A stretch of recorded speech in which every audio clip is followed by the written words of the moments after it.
Hello, Dr. Besso here. So I am with a lovely patient, Angie, and she's going to share her success story with us. So thank you for joining us.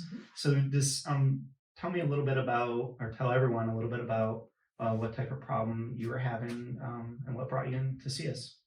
So I found out that I have something called brachioradial pruritis. I've had it for maybe about 10 years. And what that is basically you feel like your arms are itching. It's mostly in the arms, Mhm. and it's an uncontrollable itch. It's it sounds so weird to say an itch is debilitating, but it really was debilitating. It just changes so much, and it's very difficult to manage. There's really not a lot of information about like what causes it, or there's some like home treatments, but there's really not a lot of things that kind of work. So I found this Facebook group, and the people are talking about like ice. Like I've done ice packs before. I've done so many different creams. I've tried changing lotions, changing detergent. The thing I found that works the best was because I would have these flare ups mostly in the summers. Um, it was usually with heat and humidity. I did find that like even small sensations on my arms would trigger a flare up. So I Mhm. started shaving my arms, which Mhm. seemed to help a little bit. But when I would get a flare up, it was mostly at night. And so like you just start laying in bed at night with your arms just itching. And if you itch, it just gets worse. Mhm. I have, you can't see because I have sleeves, but I have scars Mhm. all up and down my arms Aw. because of all of the itching and the difficulty I had just like controlling it. So basically you try and put like different creams on, you put ice packs, and that was the only thing that really worked. But living with ice packs, sleeping with 2 ice packs on your arms is not good sleep, and it affects your whole life. It Yeah. would affect how I would travel. It would affect, just being around other people. It would affect my sleep. It would affect my mood. So I finally, when I was on this Facebook page, there was somebody who said that they had success with, and a lot of people were saying upper cervical chiropractors Yeah. using like some kind of adjustments with the atlas or some type of difficulty with that. So I came here, and I will be honest, and I will say I wasn't quite sure if this was really. I was skeptical. Hmm.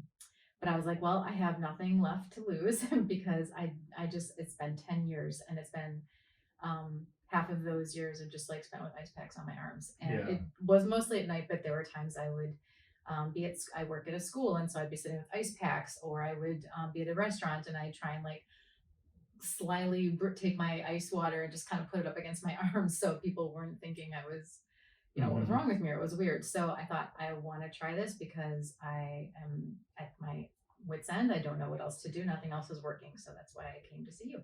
Okay. So, wow, that's a lot. That's really debilitating. I've heard stories of people saying they could, just about want to cut their arms Hmm. off. That's how bad it Hmm. can be. And so you came in April. And it's now October. Hmm. So how has this process gone? Have things improved under our care? Yeah, very much so. And I was debating when I would do it because, like I said, my flares happen in the summer, Hmm. and I was like, should I do it beforehand? Should I do it during? And I really wanted to kind of see like, would it, starting in April, would it kind of like reduce the flares in the summer? Hmm. Um, and it did. So in the beginning, I still had some, um, and I started like documenting. I have like this Google spreadsheet. I Yeah. was like documenting what would happen. And I did notice that there was a lot of reduction in it. And then I know, like in the past, in the summer, I would go to bed like pretty much every night with ice packs on both arms or different parts. I'd have to get up in the middle of the night, change them out. And then I kind of realized like I just took a step back. I'm like, wait a minute, I'm not really going to bed with ice packs anymore. Not really waking up with this uncontrollable itch. And then I just noticed like every now and then, like the past couple months, it's just been like maybe once a week or just for a little bit, like 10 minutes, and then it goes away. And Wow. so I just kind of realized like, oh yeah, this Things is are working. healing. Yeah, Yeah. this is working. So yeah. Hmm. And that's great. Yeah. Hmm. And again, like this is one of those conditions, I feel like I have to say this a lot. We don't fully even understand ourselves why we're impacting it. There Hmm. are nerves that come from your neck that go down your arms, Hmm. but it may be that we're actually impacting where that sensation is processed in your brain, even more than just the nerve root down the arm. It's hard to say. But whatever it is, we're making everything function better in the neck and Mhm. with the brain and with the nerves, and you're doing better. So Yeah. that's great. Yeah. Well, thank you for sharing. That was you. awesome. Thank Yeah. you.